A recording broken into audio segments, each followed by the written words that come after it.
I snored so bad that it pushed my wife out of the bedroom for years. So this is what people always do. They'll come up to me and say, hey, I just want you to know I've been wearing your mouth tape for 6 months. It changed my life. My wife and I were on the path to divorce, and your tape saved my life. Alex Neist is the visionary founder and CEO of Hostage Tape, the #1 selling original mouth tape that has revolutionized the market and drastically changed how millions sleep. So you're destroying your teeth by mouth breathing. So I'll show you if you look at the tape here, it's actually, you can see through it. Yes. Okay. It's a flexible fabric tape that it's not duct tape. It's not like literally airtight, watertight. Right. It's a flexible fabric tape that you can actually, you can breathe right through it if you really had to. The company has inspired over 200,000 customers worldwide and formed high-profile partnerships with the UFC and Joe Rogan's podcast, emphasizing the importance of quality sleep. Like, are you hearing yourself right now? Like, really? You think taping your mouth shut is stupid and the better solution is to go get surgery? First of all, go to hostagetape.com. You can get amazing bundles there, because don't let bad sleep hold you hostage anymore, folks. Shut your mouth and change your life. Welcome to the Primal Shift Podcast. All right. Hey, Alex. Thanks so much for joining me on the podcast today. I know you're the CEO of Hostage Tape, a company that makes mouth tapes. My wife uses you guys, by the way. Beautiful. I stare at that pretty picture every night before going to bed. But I gotta ask, I'm somewhat concerned about the future of humanity, because we have about 80 plus heads of livestock on our property that we raise for food, and none of those animals have ever asked us, hey, what should I eat? How much should I eat? When should I eat? And how should I breathe? Right. Yet humans need to be told all of those things that should really be intuitive. Yeah, it's wild. Why do you think that is? I'll tell you why it is. I had a really good conversation with he's one of the leading airway surgeons down in Houston, Texas. Okay. And I asked him this. We were on a podcast together, and I said, all right, why do you think you're one of the leading doctors in the space of airway, sleep, all of that? I said, why do you think that we're a species now that this has become such a rampant problem of mouth breathing? And his answer was actually really simple. So there's actually a twofold answer to this. One of them is, if you've ever read James Nestor's book, Breath, phenomenal book, great read. Anybody listening or watching should definitely read that book. It's a really easy read, not overly scientific. But one of the reasons that he talks about is, look, we started eating processed foods, way too many processed foods, which I'm sure is something you've talked about a lot on your podcast. Yeah. We didn't used to eat processed foods, and most natural animals don't eat processed foods unless they get into, the big farms and stuff. That's a different story. But we're eating all these processed foods now, which then is causing us, we're not using our jaws and our teeth like we should be, which then drastically affects how our jaw sits, how it rests, and then how that affects our airways. Okay, that's number one. So that's why whenever people will try to say, well, humans didn't need mouth tape thousands of years ago. Well, right, but they also didn't have highly processed foods like we have now. Okay, that has changed our face and our jaw. Now, second, this was the one I'd never heard of before that he brought up. He said it was breastfeeding, a lack of breastfeeding.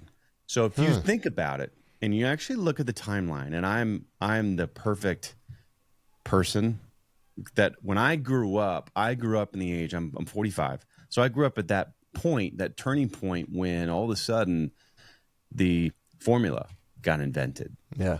And they started taking the boob out and then putting a formula bottle in the kids' mouths. And so now we have this epidemic of way too many kids not getting breastfed, at least long enough, Right. and then getting a bottle. And the reason that matters and that's impactful is when you're not teaching a baby to breastfeed, they're not using their tongue, their mouth, setting a foundation for this whole area, Yes. which then helps set a good foundation of nasal breathing as they get older. And so I'm guilty of that, where I was the baby of my family, and I, in the late 70s, I think it exploded, and my mom probably felt like, oh, great, this makes it easy. Yes. And did it. And then as a result, my jaw underdeveloped, and I was a mouth breather my entire life. And I didn't know it until I got later in life, and I had read James's book, and I went, right, holy moly. Yes. This is what's been going on. So those are two really simple reasons as to when people want to criticize it. Those are the biggest changes that we as a species have caused that has created issues in just the evolution of our kids and our faces. Yeah. And you can see it with, the need for braces and all of, I mean, I had braces and I didn't wear them as diligently as I should have. But also, I remember when I was I don't remember when I was a baby, but from, what my dad and my parents then told me after the fact, my mom apparently had trouble producing enough milk. So they had to supplement with formula and at some point switch to formula. But I'm like, okay. And that's really one of the things you hear a lot. Well, I don't have the milk, right? And for a long time, I thought that's 100% BS. It's supply and demand, right? Yep. And it's a lot of work, and it sucks. I mean, just knowing from my wife when she breastfed our two kids, everything was around feeding time. It really from a routine perspective, it messes everything up that you might have gotten used to before you had that baby, right? And so it becomes like I can't do this anymore. And then, suddenly, your milk drops and you run into all of those issues, and then you introduce the formula because you have no other choice maybe at that point. But I would also argue that maybe because of generations of poor facial structure and all of those things, baby are maybe even born with a setup that's not conducive to maybe breastfeeding and all of the things. So maybe there is already a problem from the get-go that they don't latch on properly. They have trouble staying on the breast, etc. So it's like a perpetuating kind of problem that needs, I guess, intervention. Otherwise, it's going to spiraling down the drain, and I don't know where this is going to lead, but it's not going to be pretty. Well, that definitely makes sense, right? So once it's started and you have a couple of parents that have recessed jaws and not good airways, of course, they're probably going to pass that on to their kids, and then it gets exacerbated because they're not breastfeeding them long enough and eating too many processed foods. So I think it's all definitely interrelated. Yeah. We have to interrupt this episode for an important message from your feet. They've had enough of being crammed into traditional shoes. Regular shoes can wreck your back, joints, and overall foot health by squeezing your toes and disconnecting you from the ground. That's why I switched to Beluva minimalist shoes, and the difference has been incredible. These shoes give me a perfect, natural connection to the ground whether I'm walking, sprinting, or lifting heavy. My back pain disappeared, my athletic performance has improved dramatically, and they are comfortable enough to wear all day. Plus, my toes are finally pointing in the direction they're supposed to. Check them out at peluva.com and use code KUMMER for 15% off. That's peluva.com. And now back to the episode. And so what was the turning point for you where you said, reading the book, and it was for me as well. I mean, we started buying your mouth tapes after I read Nestor's book, coincidentally. And so what was for you like the aha moment where you said, okay, I got to do something? Was it reading the book, or were there health concerns leading up to that where you said, there is something, I cannot put my finger on it, but there is something wrong and I want to figure it out? Yeah, so I had a pretty profound story of how I started this. And so I had gone 40 years of my life, and I never knew that I had a problem. And like most of us men, I think we've grown up into this culture of like, I don't want to go to the doctor, right? Which is ironic because I come from a doctor's family. My dad's a doctor. So I grew up in the clinic and the office. So, but I never ever wanted to go to the doctor. And my wife, she was always like, you should go see a sleep doctor. I think you have sleep apnea and, whatever. And I was like, whatever, not a big deal. Right. Didn't think anything of it. And so then what ended up happening was I was an athlete. You can see on my wall here, I was an athlete my entire life and always took really good care of myself. I was always really active. But then when I retired from playing, that's when everything shifted, right? Not as active, not getting to the gym as much, wasn't taking care of myself. And I was focused. I was an entrepreneur. So I was really focused on the business. And I just lost care of my health and my body. And as a result, then my sleep habits got really out of whack. And so then it was into my 30s, right? Going into my late 30s and 40s there, where I snored so bad that it pushed my wife out of the bedroom for years. Okay. And they call this a sleep divorce nowadays. Right. But it's way more common than people think it is, or at least people want to admit. And it's not a good thing. Like, we shouldn't be doing that. There's definitely great reasons to be sleeping in the same bed with each other. Right. And so as that happened, just stuff spiraled out of control with the relationship. And I'd hit a rock bottom moment after that I went, man, okay, I need to look at this. I call it my Jocko moment of like extreme accountability. Right. Saying, what do I need to do to get better, to become a better man, better father, better husband, like all these things. And so I started looking at my sleep, because I'm like, okay, I shouldn't be snoring like this bad, right? Like, is this normal? This can't be normal. Because I think most of us are kind of trained to think like it's normal, it's not a big deal, whatever. You're going to snore. That's just normal as we get older. But it's really not normal, and we shouldn't be doing it. So as I went down this rabbit hole of just, you go to Google and you search like, okay, how do I stop snoring? And you go to Amazon and there's pillows, there's these mouth guards, there's all these different things that I tried and they didn't work. And so then I went, okay, I got to go further. So then I went to page 6 and 7 at Google, right? You dig deep. You go really far down the rabbit hole of the stuff that's not ads. You have to get past all the ads. Right. And then I realized there was an excerpt from this book, from James Nestor's book, where he talked about the experiment, where I'll explain it again for everybody. So the premise of the whole book that James wrote was they wanted to do an experiment where they would go to Stanford Medical Center, they would plug their nose for 10 days. And over those 10 days, they wanted to see what would happen. And both anecdotally, and also with doctors from Stanford Medical Center. And so when they did that, they developed sleep apnea. They snored off the charts, and their blood oxygen just went through the floor. And they just felt so bad that they felt like they wanted to die. It was that bad. And then when they unplugged their nose, they mouth taped to force nasal breathing. Everything went away after like a day or two. So everything went back to normal. So when I read that, it was like I found that Konami cheat code from Nintendo back when we were kids. It was just like, oh my gosh, you mean to tell me that I've been mouth breathing my whole life and that's the problem? That's why I'm snoring? That's why I feel so unrested? Holy crap. Yeah. And so then I went to Amazon, and then at the time, I mean, this was like 6 years ago, right? At the time, mouth taping wasn't really what it is today. It is what it is today because I'm the one that spent all the money marketing it, and now it's really started to like take off, and everybody is starting to really know what it is now. But at the time, it really didn't exist. And so I just bought like some 3M tape, skin tape, surgical tape, like there's plenty of different tapes that you can try. Doesn't mean they work well or feel very good.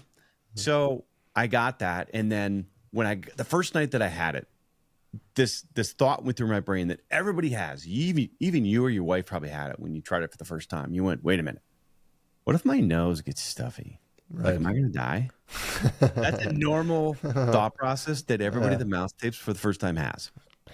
But then I realized, well, no, I'll be fine. I mean, James was fine. The book was fine. And then you see Dr. Andrew Huberman talks about it all the time. It's like, no, like, I'll be okay.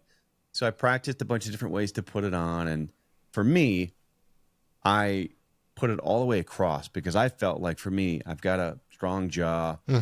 Anything else, I would have just popped it right off. So I taped all the way across, and then I went to bed. And before I went to bed, I'm like looking up the ceiling going, okay, here we go.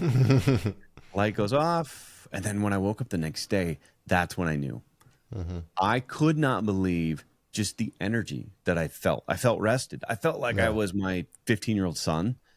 And I knew in that moment that my life was going to be different, and that I had found something that I could do something with, that I could build and inspire other men like you and me that are our age to tape their mouths shut and to change their lives. Yeah. So that was the moment. Gotcha. And maybe from a customer perspective, what was like the most inspiring story that you've heard? I mean, it was obviously, I mean, I use the word a lot, but a game changer for your life, right? What have you heard from others who might have even been in a worse situation before they began taping their mouth? Well, I don't know if it gets any worse than my situation. Okay. I actually went through a divorce. We went through a divorce. All right. And then we ended up getting back together. So All right. back together again. All right. So Good for it doesn't you. get any worse than that. Yeah. Okay. But the most common awesome story that I get told, and I'll be out and about. Like I go to the gym, Lifetime Gym, a couple times a week, and I'm always branded. Right. And I'll always get people that come up to me and say, "Hey, you're the hostage tape guy." Or I'll be out. And again, I'm always on brand. And so this is what people always do. They'll come up to me and say, "Hey, I just want you to know I've been wearing your mouth tape for 6 months. It changed my life. My wife and I were on the path to divorce, and your tape saved my life. It saved our marriage." That is a regular story that I hear from people. Yeah. And that, especially given that happened to me, I actually went through a divorce. Right. And then we got back together, and now we sleep in the same bed again. Right. I can relate to that. And Yes. so that one, those are the stories that definitely get me. Yeah. No, I hear you. Have you experimented with mouth taping during exercise? You say you go to the gym. I have. And I'm asking you this because I do CrossFit. Yep. And I'm like, you know what? I think I should be nose breathing, in workouts. Yep. If I cannot breathe through my nose, then I'm pushing too hard, kind of, I need to be able to sustain that. Yeah. And also to train. Go ahead. Here's the thing. So what most people, because when you say that and you go, well, maybe you should try some mouth taping when you're doing a workout or you're going on a run. And then most people's response is, just keep your mouth shut, idiot. Like, duh. But here's the thing. You would be surprised at how much you actually breathe through your mouth during a run, during a workout, that you just subconsciously don't even think about. Yeah. So absolutely. Tape your mouth when you're doing a CrossFit, doing a run. Like sometimes it's like, I don't do it anymore. I used to experiment with it and do it, but I've gotten so good at nasal breathing when I work out that I don't necessarily need to. But very early on, you might need to train because it's hard, especially if you're running. It's hard to get into a pattern of breathing through your nose when you're moving. And so it's getting used to this new mechanism, this new pattern, which is the most difficult part, and then just how it feels in your body. Yeah. And I think it's also kind of a little bit counterintuitive because you feel like you get more air in through your mouth, but that delayed exhale, I guess, is more the higher resistance that you have that actually helps you build that CO2 tolerance. And so over time, your performance goes up, even if you get less volume in, right? But you retain it longer. So I guess you use that fuel, if you want to call it, more efficiently than just in and out, in and out, in and out. That's at least the experience I've had. Yeah, and it's you naturally have this air hunger in your body. So your body feels like it needs air. So then you feel like, well, I need to breathe through my mouth, but it's actually not what's really happening. It's an illusion. And so I'll explain it, like what you're kind of talking about there to everybody is. So there's this concept in our body where when we breathe through in and out of our mouth, what we're doing is we're exhaling more CO2 than when we breathe in and out of our nose. And we actually need CO2 in our body, right? We need CO2, one CO2 for every oxygen, right? Oxygen comes in, a CO2 goes out. So if I don't have enough CO2 in my body, then the oxygen that comes in doesn't get used, right? So by keeping my mouth shut and breathing through my nose, now I'm not exhaling as much CO2. So the air that I'm bringing in, which might not be as much as in my lungs, I'm more efficiently actually pulling the oxygen out and using for energy in my body. So it's called the Bohr effect. That's actually what's happening in our bodies that feels and sounds very counterintuitive. Right. Yep. That's a very good point. And I've noticed. I mean, now I don't tape my mouth for working out anymore because I've gotten into a habit. I know that once I have to open my mouth, I've crossed the threshold and my performance is going to go down. So either I back off or I just enjoy the ride downhill. But nonetheless, up until that point, I keep my mouth closed. Maybe, just to elevate the discussion a little bit, and you alluded to it already, but what is the big deal with breathing through our mouth? I mean, at the end of we have the capacity. Why not use it? Right? What is the mouth? What is it for and what is it not for from a primary and secondary perspective? Look, our mouths are, Andrew Huberman says this all the time, our mouths are for talking or eating. That's it. Right? So here's what happens when we mouth breathe. We are, again, we're the unbalance of CO2 and oxygen. That's one of the primary problems with it. Okay. But also, when you breathe through your nose, what's happening is this air comes in and it's getting filtered. Right. Think about like if you drink a bottle of dirty water, like your stomach and your body is just not going to like it. And your nose does the same thing for air. It's filtering out bacteria, viruses, crap, allergens, all those things in the air. So you're getting clean air in your lungs. Right. I mean, that seems very obvious when you think about it. Go, oh, yeah, that makes sense. Okay. And secondly is it's warming and humidifying the air. Our lungs can pull oxygen in much better when it's warm and humid rather than when it's really cold and dry. Okay, it spins through these things called turbinates, right? And then comes down in. And then, again, that's why when you breathe through your nose, you don't need to take in the volume of air because it's more efficient at pulling in the oxygen. Right. And then also, when you breathe through your nose, you're triggering the release of nitric oxide. And nitric oxide is a vasodilator, opens up the blood vessels, helps get the blood moving, keeps you calm, relaxed.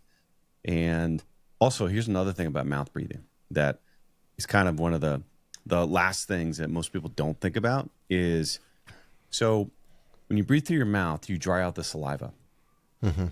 And that saliva in your mouth is good bacteria. It creates a good microbiome, right, that protects your teeth. But when that dries out, bad bacteria forms, cavities start to form, bad breath, right? So you're destroying your teeth by mouth breathing, okay? And more dentists and natural dentists now are acknowledging that, oh, yeah, you should be mouth taping. Like, I haven't seen one single, like, natural dentist. You're seeing more and more natural dentists now than, like, old traditional dentists. Because I think they're just starting to realize that dentistry it's more about all these other things than what maybe they were taught in traditional dental school. Yeah. And so they're one of the best people that can identify mouth breathers, and they're some of our biggest supporters of mouth tape. Like some of the biggest natural dentists on like Instagram and TikTok are like absolutely should be mouth taping. Totally. Right. So yeah. Are there any concerns taping your mouth? What if someone says, "But I cannot. I don't get enough air. My nose is congested all the time. I can't do it." Yeah. Maybe you have already a crooked septum, or you see my nose is not straight either. Yeah. What is in those cases? What would you recommend? Yeah. Okay, so let's take. There's two things in there. Let's separate out. Number one, let's say you have an impacted nose. Let's say you can't breathe out of your nose.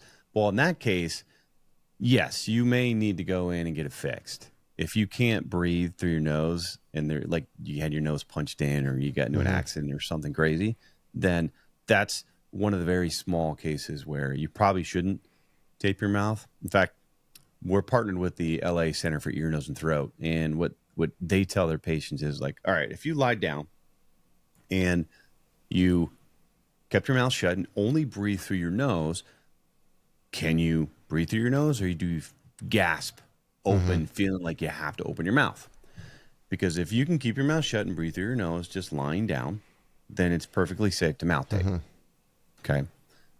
Now, secondly, you talked about the congestion. So here's a counterintuitive thing that most people don't know.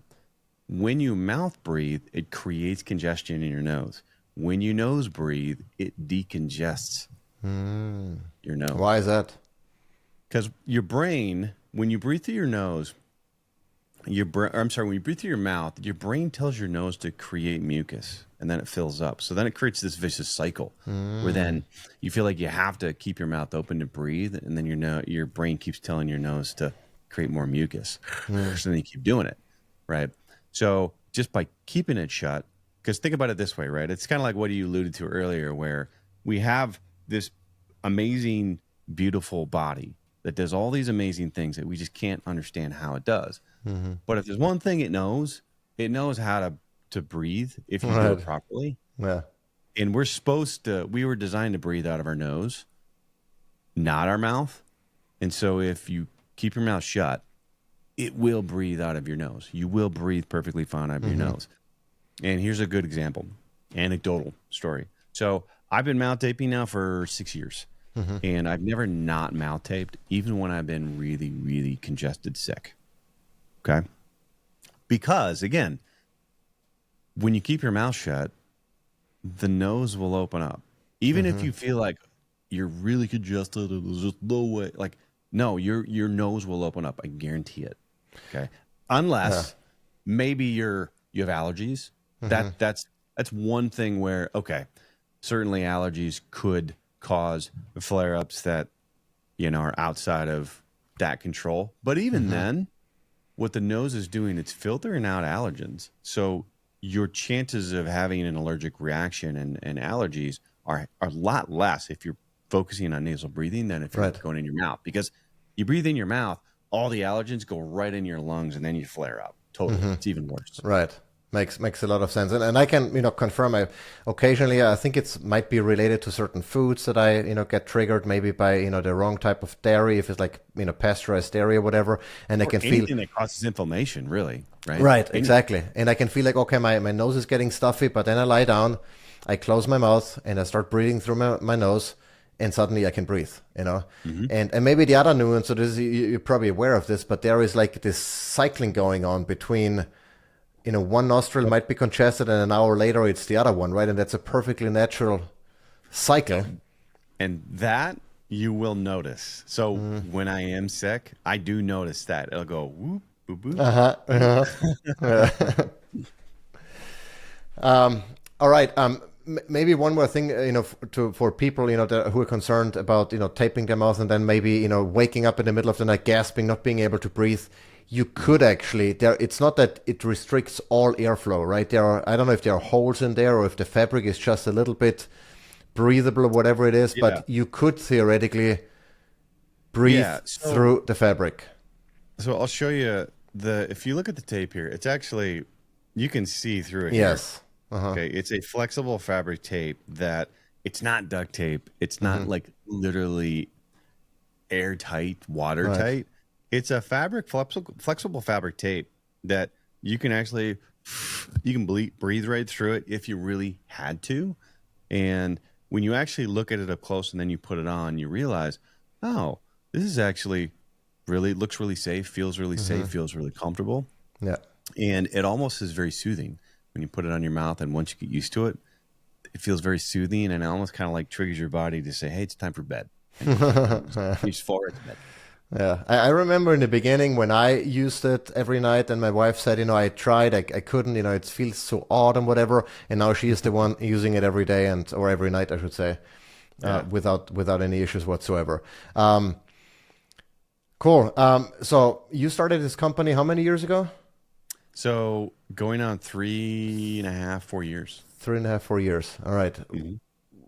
What have you seen in terms of how the market responded to this from the beginning, over the years? Has there been a major trend line upwards, or has it been relatively steady from the beginning, or how is the mouth taping market? Well, okay, let's be honest. Everybody watching this right now is thinking, why the hell would you call it hostage tape? Right? That's going through everybody's brain. Right. And so when I launched a mouth tape brand called Hostage Tape, you can imagine the 3.5 4 years ago, the kind of reaction that I got. Okay. There was a wild mix of people who could not believe I would have. How dare I use that word? or other people who are like, that's cheeky, that's fun, I get it, right? And so the challenge for me is fighting through all of the negative feedback of people who were so triggered by it, and realizing like, nope, you just got to keep going, because I'm building something bigger here. I have a brand that's changing lives. It's not like it's a joke or something that's hurting people. No, this is changing people's lives. And when you actually understand it and you use it and you realize what it's doing, like, so that's my mission. That's what I'm on.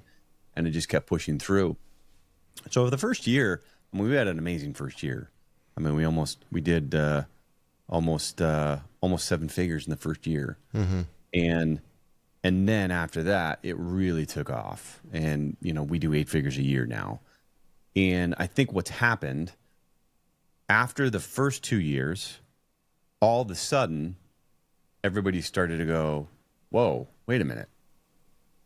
Because there was a lot of objections to mouth taping out of the gate, just in general. Like, people just thought it was stupid. It was crazy. There wasn't a ton of documentation online about it.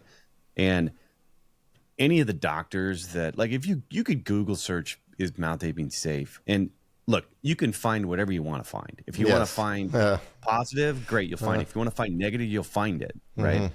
And it's almost like there's anybody that has published or posted like medical things about it. It's almost like the medical industry in general, up to the last couple of years, has frowned upon mouth taping, and they can't explain why, other than just to try to say it's dangerous.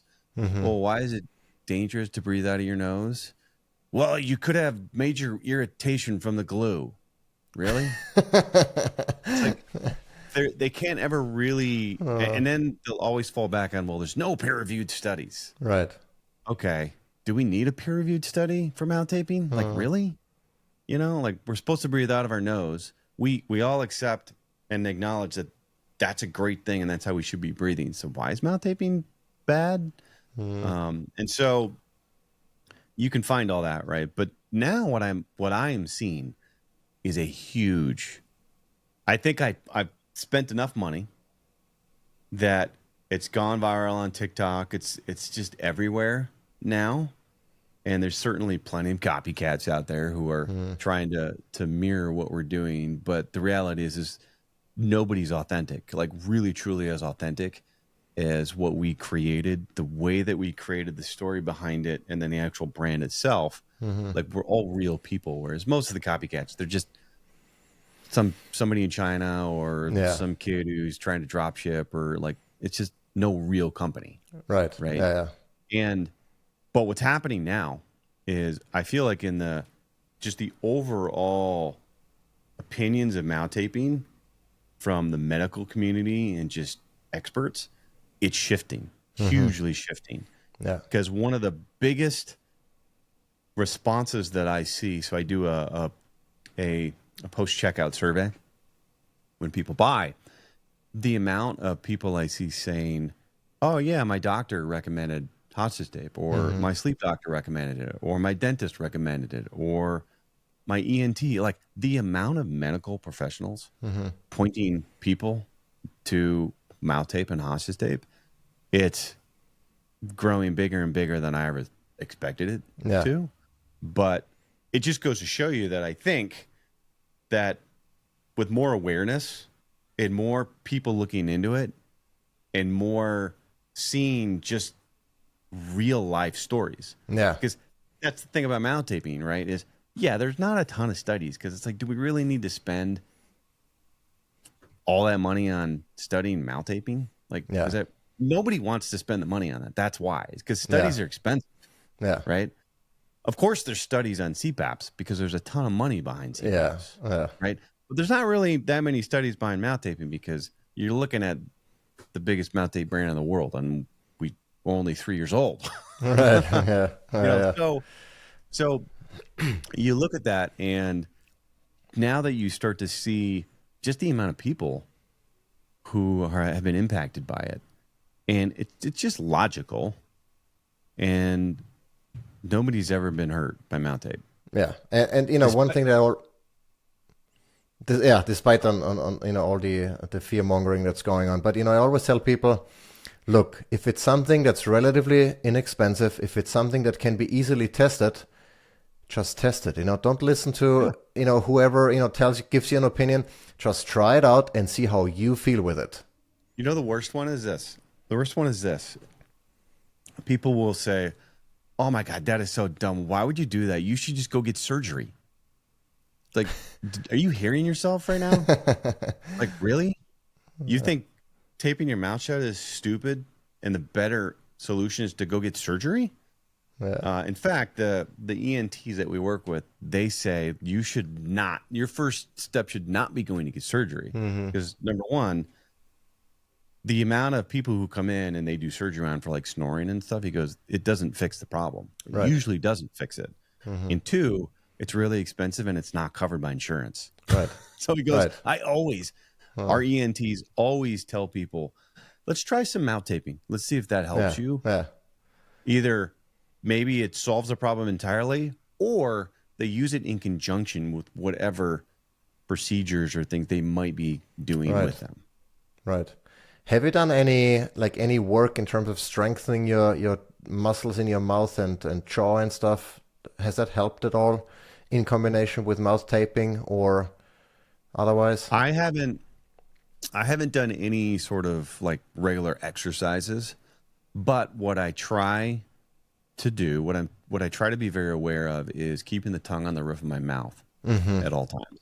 So when I'm not talking, I'm always trying to think like my checklist of things that just, it's like when I'm throwing a football, right? There's a checklist I go through of when I throw of my biomechanics. And I've started to train myself of whenever I'm not talking, put the tongue on the roof of my mouth. And I don't close my teeth either. I keep my teeth open, my mouth open with the tongue on the roof of my mouth.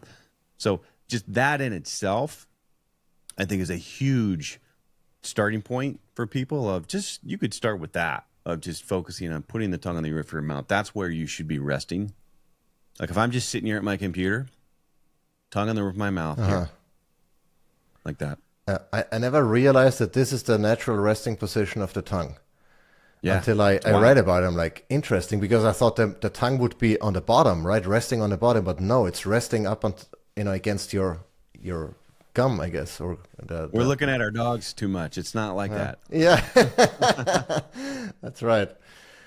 All right. I didn't ask you this before, but if you have any sort of, discount or whatever you want to share with the audience, we can include all that information in the show notes. You don't have to answer now. We can then, add it in once we air the episode.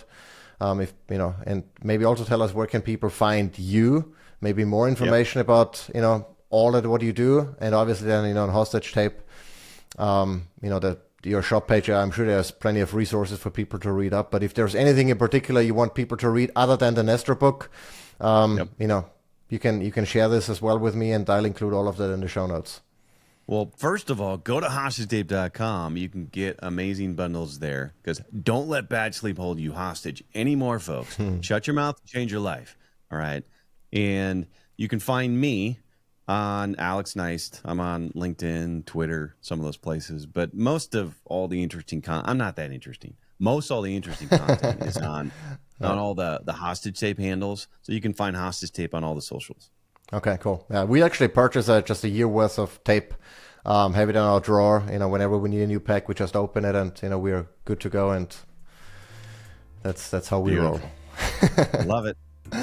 All right, cool. Well, thank you so much for joining me on the show. Really appreciate it. I'll let you know once everything airs and send you links and clips and whatnot. And again, thanks for making the time. Appreciate it. Beautiful. Thanks for having me. I appreciate it. Absolutely.